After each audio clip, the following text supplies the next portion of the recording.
What's up, everybody? Sal Capaccio back with you. It is another Thursday Night Football watch party. Sal's house, coming at you right from my house here on this day after Christmas. Hope everybody had an incredible, awesome, Merry Christmas. Happy holidays, whatever you celebrate. Hey, great to be here. Great to be back with you, especially feeling a lot better. I don't know if you realize or know, but Friday, Saturday into Sunday, I was hurting pretty good. I wasn't feeling too good Friday, and then into Saturday got even worse. And then Sunday had that Bills game, and it was like 10 degrees. I think the wind chill was even lower than that. The wind wasn't that bad, but had to fight through that and just was not doing great into Monday. Had to do the extra point show on WGR. Took a lot of calls that day to make sure that I didn't have to talk so that you could. And now here we are today. Few days later from that, went through Christmas and feeling a lot better, and I'm glad to be feeling a lot better. Had a great Christmas as well. Big sports Christmas. Obviously, when you have a kid that plays a lot of sports, you're gonna have a big sports Christmas. Whether it was he got some new hockey mitts, loves his hockey mitts.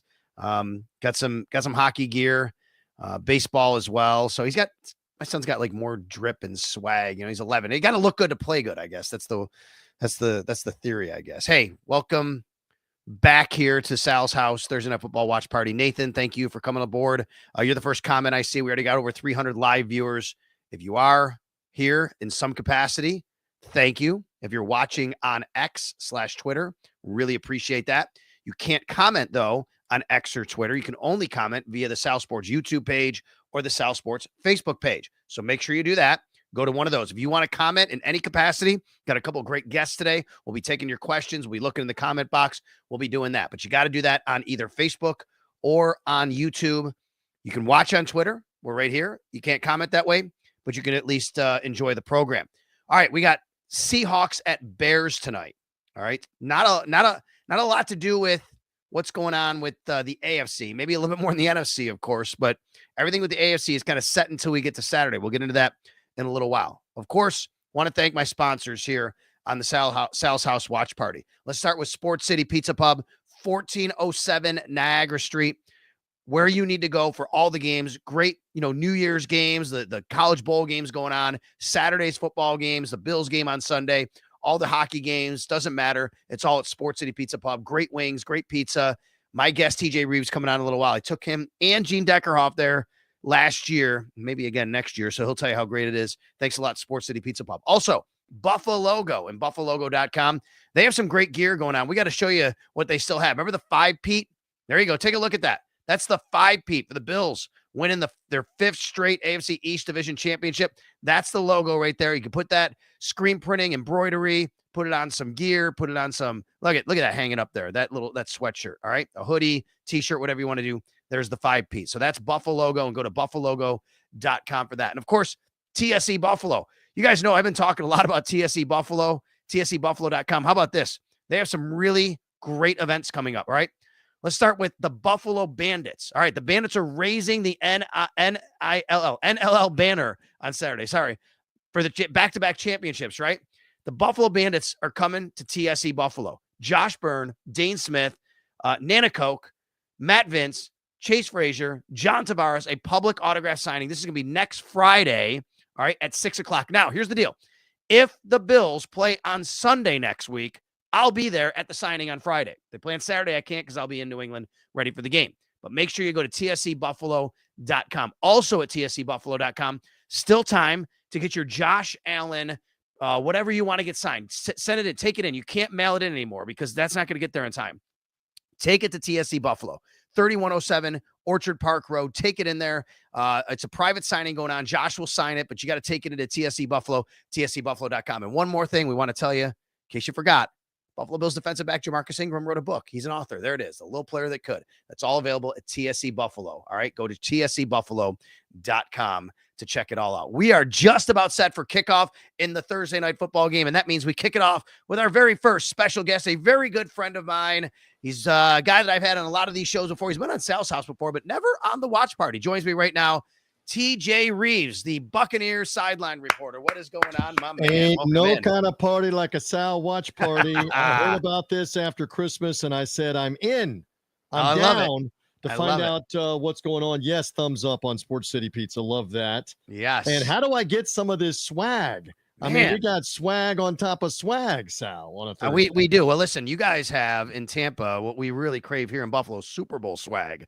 A couple of them from just a few years ago. We'd love to have that. And we're going to talk about the Buccaneers. And I see that. You got a ring too, right? What do you do with your ring? What do you do with your ring? I keep it hidden, and then I pull it out on certain occasions. I was a big hit on the Great American Teach-In Day at my wife's elementary school class. Yes, I love that. Because, believe it or not, they had the SWAT police officers there. They had a surgeon there, like in full doctor surgical getup, and the Bucs sideline guy with the Super Bowl ring apparently trumped the police and the surgeon there at the day. And so the Super Bowl ring does things, and maybe. Am I committing blasphemy? Maybe in the near future, we could be talking Buffalo Bills. We could be talking Buffalo Bills and a little jewelry and a little royalty. You got to get there. You got to win it. Yeah, we'd love that. It's been a lot of heartbreak over the last few years. I have to ask you this. Like, here's what I suggest. All right. You have beautiful twin daughters. They're in high school now. They're going to be what, juniors? Are they juniors now? They are juniors right now. Okay. So Riley and Abby, dear God, there we go for the audience. Amazingly beautiful. There's all kinds of trouble, and then there's double trouble in the Rives household. There it is, brother. All right. So here's my suggestion. When your girls get older and they find the love of their life, some young man in their life, you must tell them the engagement ring must trump and be bigger than the Super Bowl ring you own. Okay. Yeah, we'll see how that goes on that. They're thrilled with the fact that the ring has the family name. It has my last name, Rives, on it, which is their last name right now. So they're under the impression that they somehow get to fight over that somewhere down the road and divvy it up. So they're happy your to name is spelled different than most people who spell Rives. It is. Why is that? And you know what? We were actually going over this a couple of days ago. The history of the Rives name, spelled Rives. No, not Rivers, not Rivas, not Rives, not something else.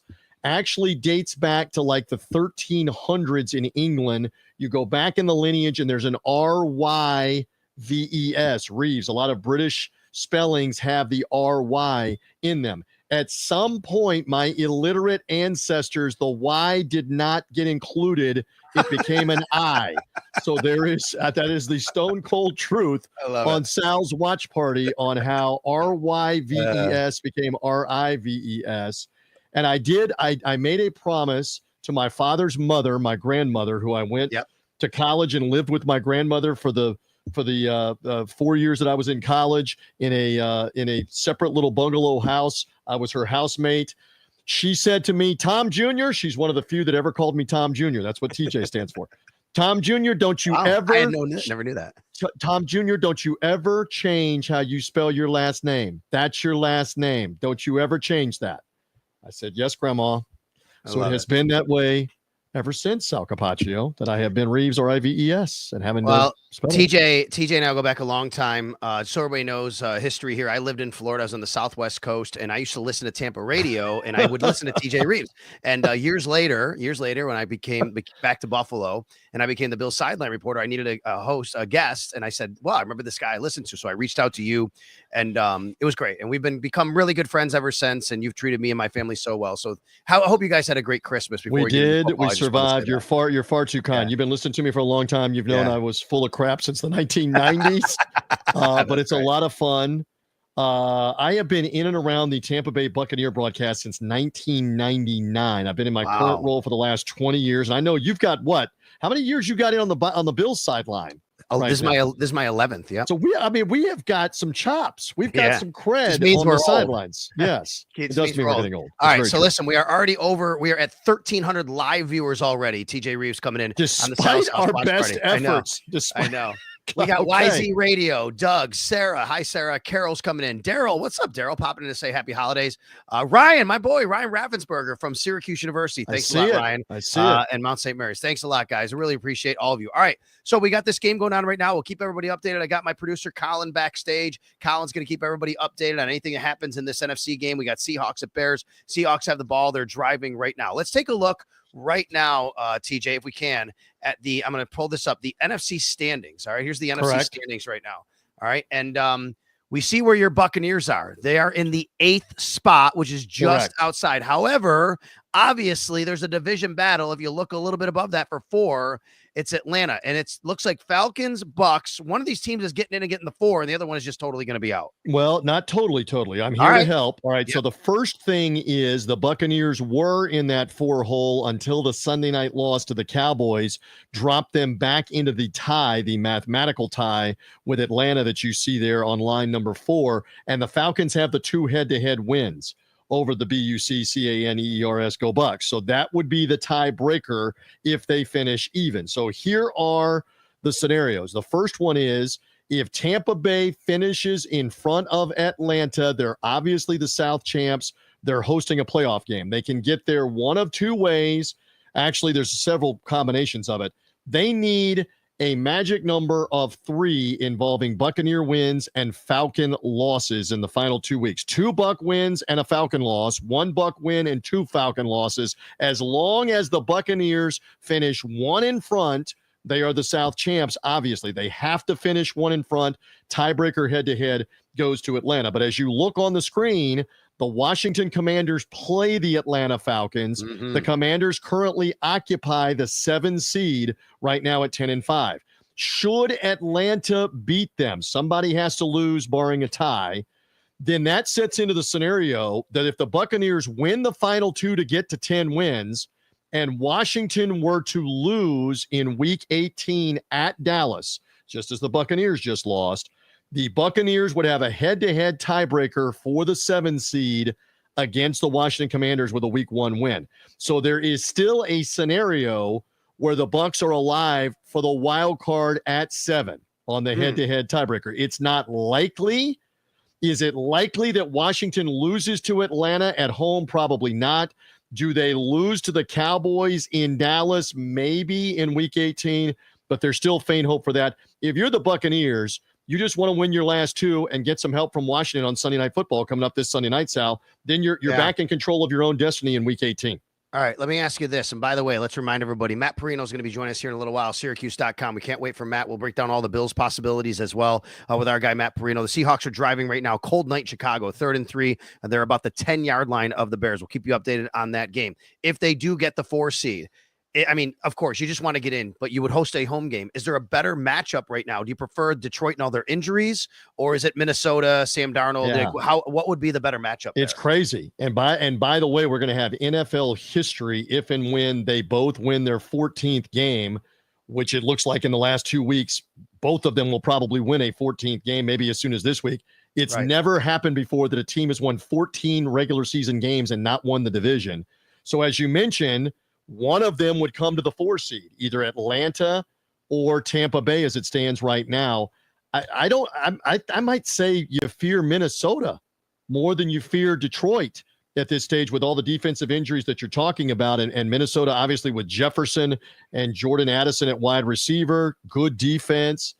It will be interesting. Buccaneers did beat the Lions all the way back in week 2, but that seems like it was a year ago. One of only their 2 losses. It's crazy. The 2 guys here represent the sideline reporters of the 2 teams that beat the Lions this year, by the way, right? Exactly. Buccaneers and Bills have the 2 defeats on the Lions. So this is going to be crazy the last couple of weekends to get to 14 wins and not win the division and have to go on the road. But such is life in the NFL, where they want the division winners to have home playoff games. So that will be fascinating. And just remember this, a year ago, the Buccaneers found their way in the 4 spot. Same thing as the NFC South champs. Rematched the Eagles, who had beaten the Bucs in the regular season, and the Buccaneers won the rematch, the one that counted. So now that's what the Lions would hypothetically be counting on in a playoff rematch with the Buccaneers. Stay tuned. Stay tuned on how all this works out. All right, field goal, as you see right there. Jason Myers, 27 yards out. Seahawks lead 3-0 over the Bears. And by the way, go back to your standings in the NFC. Notice that for Seattle, they are chasing the Rams, and Seattle still has the opportunity to also finish at 10-7 if they get 2 more wins. Don't ask me who gets the 3-way tiebreaker at number 7. I don't know. Between Washington, Tampa Bay, and Seattle, as we look at your extended standings, that may come down to conference record when it's over, and that's still to be determined here on who has the higher conference record, if that's the case. But Seattle is still alive with a win tonight to be in contention for the 7 spot. They're still also chasing the Rams up there at the 3 seed, and Seattle and the Rams play the final game of the year in week 18 So Seattle is still barely alive right now for a chance at the division. There you go. How do you handicap the Buccaneers' chances once they get into this tournament if they do? I think anything can happen, my friend. I think Baker Mayfield has playoff experience. He won a playoff game, for God's sake, in Cleveland. That should count as 3 playoff wins when you do that. Won a playoff game here a year ago. He has played well the entire year. He is the unquestioned leader of this team right now. That locker room, he owns that locker room. Such a gutsy player. They roll with him. And I would love the chances. The biggest key is the Buccaneers have self-inflicted. A lot of teams do this. The Buccaneers self-inflicted enough the other night, Sal, to lose 3 games against the Cowboys. So stay away from the dumb penalties, the turnovers, the missed tackles. Clean that up. And they would have a puncher's chance against almost anybody right now in the NFC, I would think. Certainly in a home playoff game, a great puncher's chance. Speaking of puncher's chance, I love the segue. You're a boxing guy. Aren't you normally doing your boxing podcast? Did you we wrapped the boxing podcast just for the Sal watch party tonight. Right. So we are done with the boxing pod. So I'm at your disposal for a few more minutes if you need me. But yeah, for sure. Big into the fights, and it's been quite an interesting year this year for the fights. And, we saw a heavyweight title fight that, again, didn't register a whole lot in the U.S. It's European fighters, Alexander Usyk beating Tyson Fury in the rematch. We got to get an American heavyweight in the mix to drum up the interest a little bit in the boxing. All right. So I want to ask you from a guy on the outside looking in, and don't care that I'm Sal Capaccio, Bill's sideline reporter here. I just want your honest assessment. There is a huge back and forth debate. It's a fight going on between Ravens and Bills fans about who the MVP of the NFL is this year. How do you see it? I saw Lamar at field level. I was obviously field level with Josh Allen last year in the Thursday night game in Buffalo. I can't be Switzerland on this, right? And I'm going to have some Buffalo chicken bones thrown at me probably coming up. But how do you go against Lamar Jackson? Just from the standpoint. Now, is that a rhetorical question? Because I could tell you the argument how you can go against Lamar Jackson. I look at how electric he is with his legs in particular, and I would give him the slight nod over Josh Allen right now. And you can also argue they're playing in a tougher division, although Cincinnati's kind of been this year. Let me ask you this, TJ. Yeah, go ahead. Here's the argument why. And again, I think they're both very, very worthy candidates. Here's the argument for Josh, though. TJ, I went on so many radio shows around the country in August being asked, boy, how much are the Bills going to step back this year? Because they were not expected to be, they weren't even the favorites to win the AFC East. The Ravens are expected to be really good. And here comes Josh Allen bringing this team to winning a division the weekend, on December 1st, and still having pretty much incredible stats, not turning the ball over this year. Yes, Lamar has better stats, touchdowns, interceptions, but Josh still has pretty comparable stats when it's all said and done, and probably second best quarterback stats in the league. And it is a valuable award, right? And he also doesn't have a 2,000-yard rusher who is a first ballot Hall of Famer next to him. That's how right, I think he's done more with less expectations.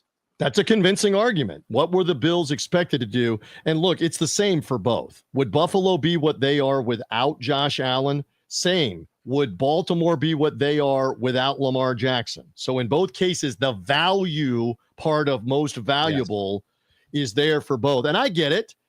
He's tremendous. I mean, full disclosure, right? We're sitting in Dallas in the press box getting ready to go on the air, and we're watching the end of the Bills Patriots game and the comeback by Buffalo. And I'm saying to the people that I'm around, he, meaning Josh Allen, is not going to let them lose this game. Whatever's going to happen here in the waning fourth quarter or the waning minutes, he will not let them lose. And so if you're talking about the definition of most valuable, Josh Allen definitely deserves that. And again, it's probably a close debate, and I'm probably going to get swung on the next time I'm up in Western New York. But I would give the nod to Lamar. I've been saying this in the radio all week, and I said this on our podcast earlier on It's Always Game Day in Buffalo on Odyssey. I said, what bothers me is it's become so much of because you prop up your one guy, you have to trash the other. Shouldn't be like that. You said it right. These guys are great, man. Like, I think because Bills fans or Josh Allen supporters want him to win it so bad, it's like they're not appreciating what Lamar's doing. And I think Lamar fans and Ravens and fans and supporters aren't appreciating what Josh is doing. It's more like a political campaign to trash the other instead of showing how great yours is. They're both great. It's amazing. And it really is a subjective argument. The other thing that's happening here is Josh had better stats last year than Lamar, but we were told it's about wins and Lamar won it. And that's what making Bills fans mad, which is why are the parameters changing? Well, right. I agree on that. And I was just thinking this when you said this, and you lived it for so long with Tom Brady. Can we not conclude maybe the most valuable player in the history of the NFL is Tom Brady with the New England Patriots and the Tampa Bay Buccaneers?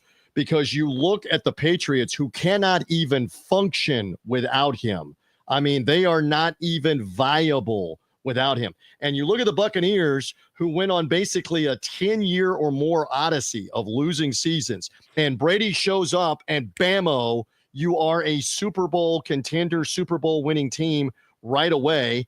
And now you've stepped back probably a step, maybe two. Realistically, you're still a playoff caliber team.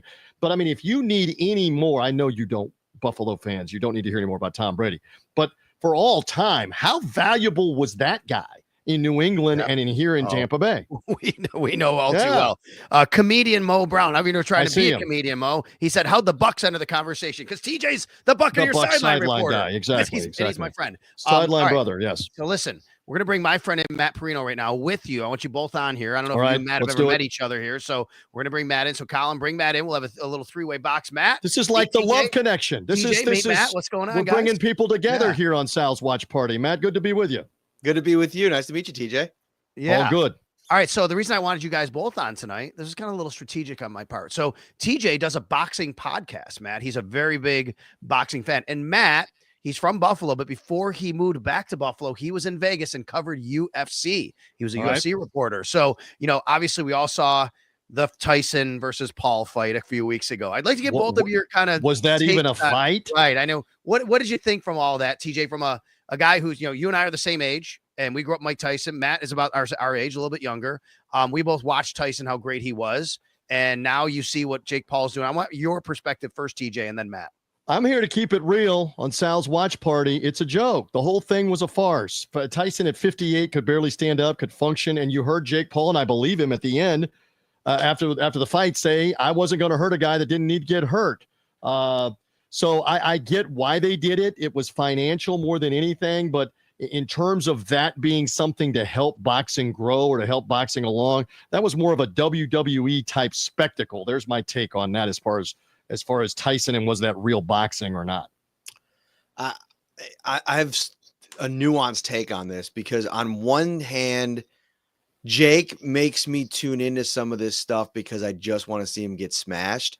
But on the other hand of it, it is a farce, and it does kind of call into question, the sanctity of boxing, but like this, just how real these fights are. Like, the guy literally handpicks either elderly or people that don't box to compete against. And it's like the one fight, the legitimate quote unquote fight that he had against Tommy Fury, he got outclassed. He lost.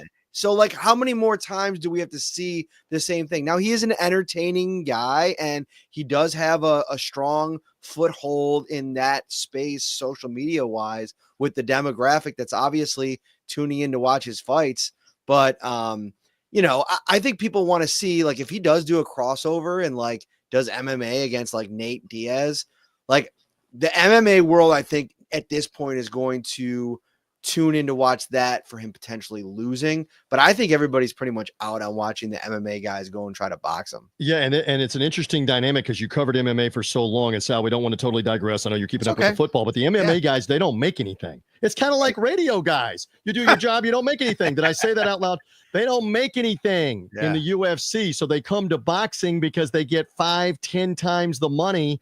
Nate Diaz made more money in that one night with Jake Paul than he had made like in the last 5 years of being a UFC champion. So the money is definitely different in that regard. I'll tell you this, Jake Paul had a fight this past summer when the Tyson fight initially fell through. Mike had health problems. Jake Paul wanted to keep the date in June, and they elected to have the fight where? In Tampa, where I am. And Sal, this is a boxing town, a fight town. They had like 3.5 weeks to sell tickets. They sold 20,000 tickets in the Lightning's downtown arena in 3 weeks. They gave away nothing to local radio or promotion or anything. And I swear to you that half the people that were there wanted to see Jake Paul get his clock cleaned. So there's definitely a love-hate thing, but he does, as Matt was saying, move the needle. And maybe he moves the needle towards MMA and the UFC and tries to do something there down the road, because there's only so much you can do with fighting former NBA players and MMA guys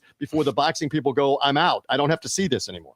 Yeah, for sure. Hey, listen, I'm going to let you go, and we're going to keep Matt here, TJ. But listen, next year, we already know Bucks are at Bills again. We don't know when that's going to be, but let's get TJ and Matt and Sal all together at Sports City Pizza. We got to do that. Please don't have it be in December. I can tolerate November, but we do not need December when the Floridians, because Matt, as you understand, and Sal can testify, when it's under 50 degrees in Florida, we bring the plants in, the pets in, it's over. It's desperate. We can't handle this 15-degree crap, this zero wind chill and all this other stuff that you guys do in Western New York.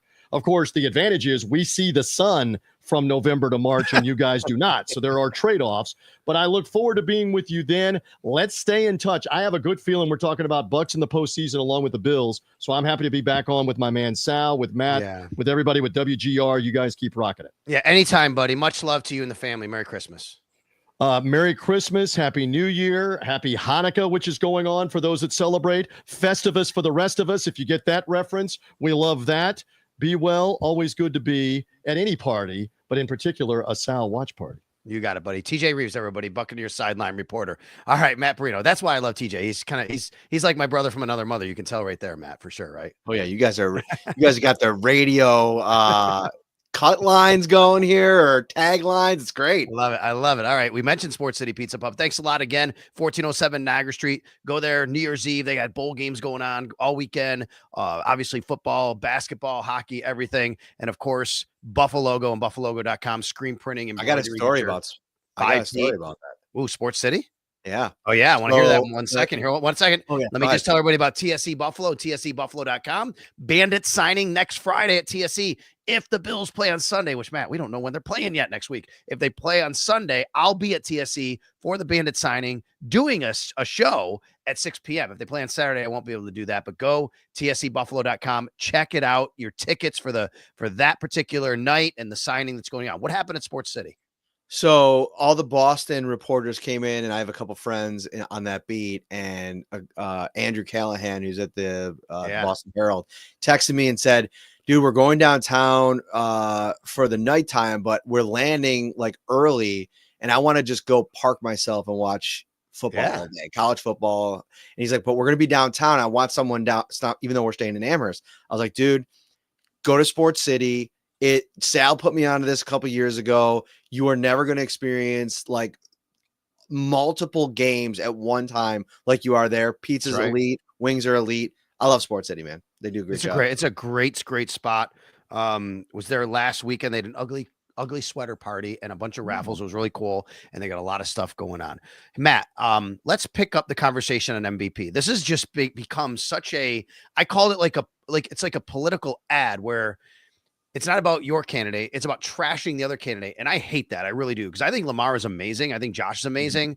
And I think they're both very worthy candidates. And I think what this has really delved into is becoming something that I don't love about the two fan bases going at it and trying to diminish the other guy, because I think it takes away from the appreciation of the other guy, if that makes sense. Well, there's more at the underbelly of all of this, and that is a looming divisional round playoff game that I think everybody is kind of gearing up for, both sides of the fan base. I mean, this is going to be a huge game. And listen, I know the Kansas City Chiefs are trending upwards. I mean, if you see the DVOA offensive numbers that they've spiked over the last 4 weeks, they are becoming the playoff Chiefs that they've been the last couple of years. But it still feels like in a lot of ways, maybe the winner of Baltimore-Buffalo in round 2, I know you don't like to put the cart before the horse, is probably going to the Super Bowl, right? Even though with a trip through Arrowhead, that's the vibes we've gotten over the last couple of weeks. Now the Chiefs are changing the math a little bit, but you said something with TJ that I think is so on the money. We are discounting the Derrick Henry effect, and we are also not talking enough about this.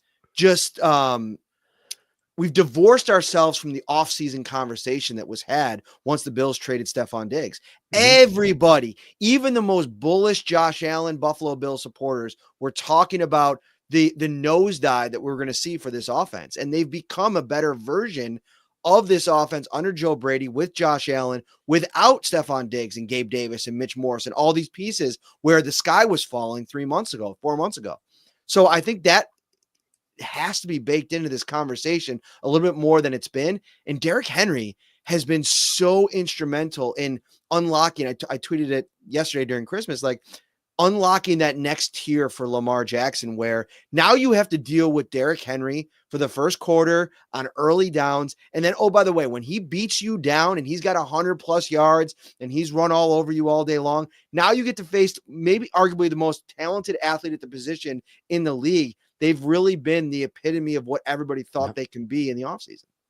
Yeah, I think the expectations that, the Bills had, it's so funny to me how many people thought that this team was just, oh my God, step back year, it's going to reset. And then for them to be having this year and Josh Allen to be kind of carrying them the way he is on offense with the group of receivers he has, that's what I don't think a lot of the outside people who are diminishing him are really taking into account here. But in the meantime, obviously, no one's going to. One thing that's happened in the last 24 hours or so, Matt, through all this, how many people are saying, well, it doesn't matter. It's only about the Super Bowl. Look, even Josh Allen and Lamar Jackson will tell you they'd rather have a Super Bowl. But it still matters to the organizations and the people who wins the MVP. But let's talk about that Super Bowl and how you get there, because the AFC standings right now are almost set, right? Because I think we can guess that Baltimore is going to win that division and get the 3 seed. The Bills are going to lock themselves in the 2 seed at some point. Houston's going to be the 4.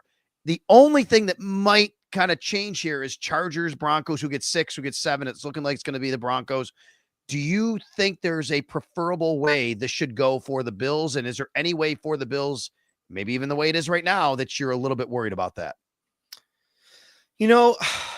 I think you'd probably prefer not to have to play Baltimore in the divisional round any way you can shake it. Like, I think the best case scenario would have been whether or not it would have been winning the 1 seed, or had Baltimore not beaten Pittsburgh and had to go to Arrowhead for the divisional round. Like, that to me is like the best path for the Bills. But I also think there's a mentality that you have to adopt this time of year where you kind of take all that out of that. And I think most football teams and players and coaches do anyway. You're going to have to beat the best of the best to get there. And you're going to have to come up with a 3-week run of football that's, maybe arguably the best that this organization under Sean McDermott and Josh Allen have ever had. And I think at times this year, we've thought this was a much more beatable field. But you look at Denver, that's not going to be an easy game in the opening round. They're going to be physical on defense with the Bills on offense. Bo Nix against Sean McDermott isn't a great recipe for on the Denver side. So I think they probably get past that test pretty easily. But Baltimore round 2, man, that could be a Super Bowl preview. The winner of that game could go on easily to go win the Super Bowl. I know the Chiefs have had their way with the Bills over the years, but it feels like a different dynamic because of the way the Bills have built their roster and the way their offense has really come together. This feels like the year where they're best positioned to beat the Chiefs. And the Chiefs have had a lot of things go their way that, maybe they don't go their way in an AFC title game against, whether it be Baltimore or Buffalo. Ed in the chat says, Sal, I want Houston. Well, the only way that can happen, Ed, is if somebody knocks off Baltimore. Let's just say everything stays the way it is now that you see on your screen. The only way that would happen is if someone knocks off Baltimore, then they would go to Kansas City and the Bills would get the winner of the Texans-Steelers game, which I think would be welcome, right, for all Bills fans, Matt, if that were to happen. Is there any chance that any of those teams, though, on the 6 or below line could knock off the Ravens, you think, in the first round? To me, the best chance would probably be the Chargers, that's how it's set up right now, right? They'd play the Chargers in the first round. Yep. The reason why is like the brother storyline, all of that they have a pretty solid defense. I think Derwin James, correct me if I'm wrong, I think is healthy, right? Like hasn't been on the injury report this year. That's a huge piece. And then you have like the freak that is Justin Herbert going off potentially in a game. Sure. I know Baltimore is getting a lot of due credit for their defensive turnaround this season. I still think that that's a defense that if you block things up front and mitigate the pass rush, they're a team that you could pass the ball against. And so I think that's a piece. And I also think it's hard to beat the same team twice in 1 year. The Ravens won that regular season game. So I don't know. I mean, the Chargers on the road in Baltimore probably goes the Ravens' way, but the physicality of that Chargers defense under Jim Harbaugh, I don't know. I think I might like their chances better than anybody else's. I think Pittsburgh, it's a paper tiger. I've never believed in that team. I tweeted actually when Russell Wilson came in, and you remember the first quarter, it looked terrible before he turned things on. And of course, freezing cold takes got me, but I'd like to bring that tweet up again because it does look like Russell Wilson is shot a bit, doesn't it?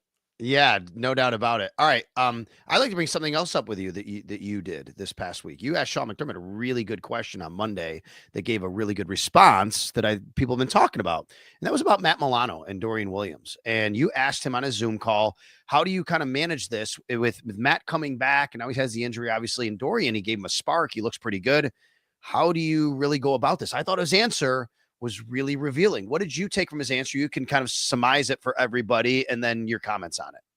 Yeah, and I think the thing that is at play here is like when you have these players coming back from significant injuries where they missed a lot of time, there's a ramp up period. We've seen it like year after year. There was Tre'Davious White a couple of years ago. We saw it with Micah Hyde, who missed most of the season. Von Miller, obviously. Those are three recent examples where guys weren't the version of themselves when they came back. And for a lot of those guys, like Trey White, never really became that version in Buffalo. Again, we'll see. He got cut by the Rams this year after signing with them as a free agent. It's really hard when you get later on in your career and you have to come back from significant injuries, and Milano's come back from two. So I wanted to know if you get there and we have Milano at the level that he's played so far, which has been fine. Like, I don't think it's necessarily been as bad as I think some people. He just looks slow. He looks a little bit rusty. He's coming back at a time where you can't have a rusty player in that spot. We saw it play out last year, and the Bills were killed at the second level against the Chiefs. And so I asked him, if Dorian Williams is the better option, will you consider playing him? And he basically said, yes, I'm going to give Matt Milano every chance to earn that position and being on the field, but he'll understand if Dorian's the better option. And it didn't seem like to me, and you can give your take here, Sal, that Sean McDermott would shy away from making that decision if he thought it was best for the team. I thought the revealing part was him saying Matt would understand whatever decision we make. And that's kind of saying like, that he might have to lean the other way. And you're right. By him saying we'll give him every opportunity to get back, I think it's telling you that he's not quite back. So they're going to give him that opportunity. I think it's really interesting. By the way, if you're wondering why we haven't mentioned the game, that's because nothing's really happened. It's still 3-0 with less than a minute left here, which, by the way, I'm in my toilet bowl championship. I didn't make the playoffs in my fantasy league. So we have a toilet bowl playoff. I'm in the championship. The winner of the toilet bowl gets to pick their draft spot the next year when it comes time for drafting. And I have the Seahawks defense. So this is good for me tonight that this is happening here. What is your biggest, outside of Josh Allen, what is your biggest confidence in the Buffalo Bills heading into the playoffs? And what's your biggest concern about this team right now?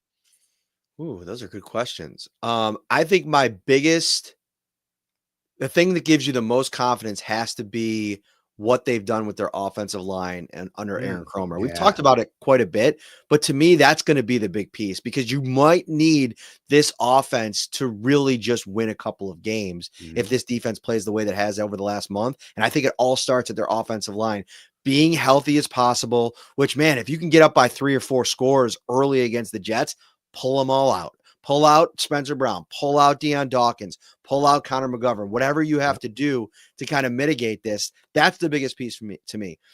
The third down defense to me is something that at times during Sean McDermott's tenure has been a real bugaboo for this defense, even when it's been at its best.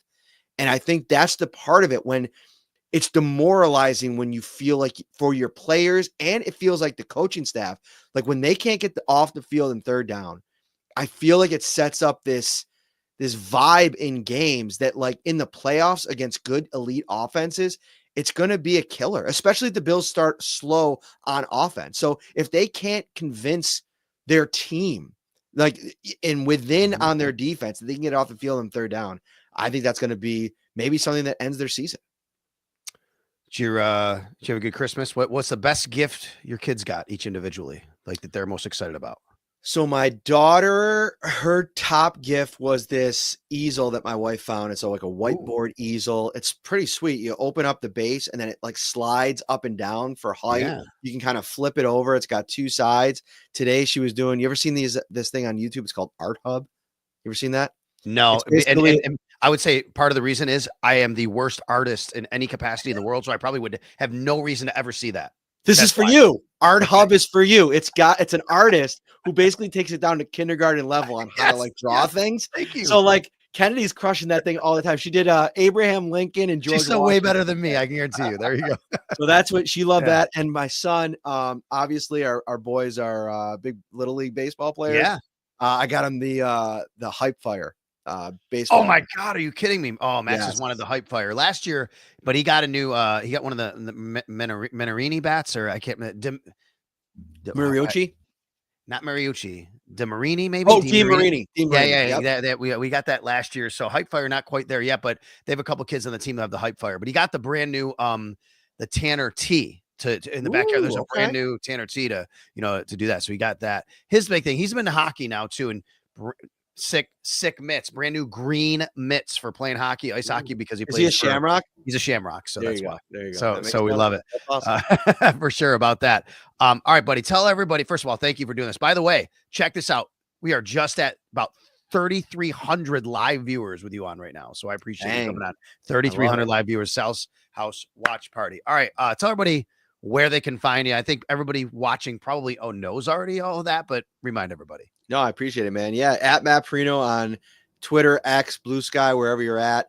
And then the Shout Podcast is available on all the video and audio podcast platforms. You know the deal, right? Yeah, you guys, what do you got planned for New Year's? Are you like us, or kind of like you're to the point where like, I don't know, I'm a little New Year's doesn't really do much. I fall asleep before that ball drops now. Yeah, I don't stay up too late. Next Tuesday, we're going to the Lion King during the day. Oh, okay. Days. Max went to that with a friend of ours. So nice. How did he like it? He said he liked it. Yeah. So we'll do that during the day, and then my son practices on Tuesdays 5 to 7. I think most of the team it's going to be an optional practice day, obviously, so people have plans, but we might still go up. So you know how it is. Like when you're just like that's our happy place, right? Just get up there, even on the off days. Like get up there and just hit some balls. I'll tell you, I have loved being at the rink watching them play hockey. It's awesome. I really have done it. And I'm not coaching or anything. I'm on the glass and watching, and I'm that dad who's doing that. Hey, thanks a lot for everybody who came in. We got John, comedian Mo Brown, Ed. Brian Jopp says Bills are going to play Indy in the wild card round. All right. We'll hold you that. Jay Lee, Boone, Sarah.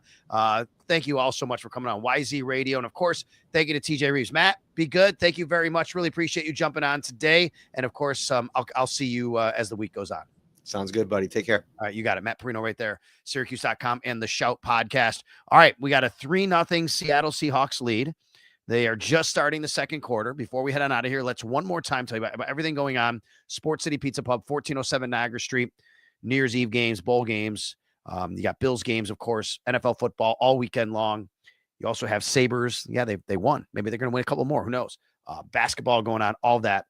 Pizza, wings. Matt said it. Best spot you can go to watch all the games, no doubt. 1407 Niagara Street, not far from the Peace Bridge, west side, basically, in Buffalo.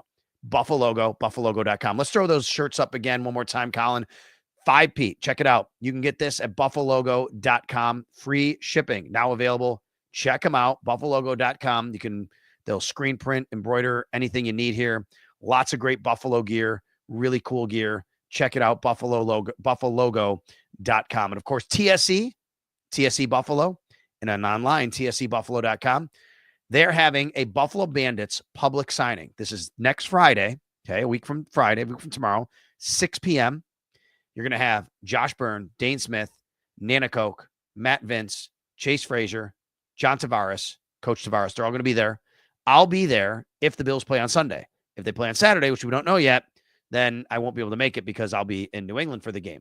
But either way, you can go to tsebuffalo.com for that. And one more time, your Josh Allen public signing, private signing, but you can bring an item into TSE Buffalo and check them out online. It'll say how to do that, but you got to do it by tomorrow, folks. Got to do it by tomorrow. 3107 Orchard Park Road for that. One more time, too, at TSE Buffalo, they have a book written by Jamarcus Ingram. It's called The Little Player That Could. So go on in for that special little football fan in your life that you want to draw inspiration to and read about Jamarcus's story that he turned into a character for the book. Check it out, The Little Player That Could. All right. Also, tomorrow, my Syracuse Orange playing in the Holiday Bowl. Colin, what do you think about that, buddy? There you go. Yeah. Oh, you go ahead, Colin. I hit buttons. There you go. That was me hitting a button accidentally. Syracuse Holiday Bowl, baby. Washington State. The Orange going to win or what? We going to do this?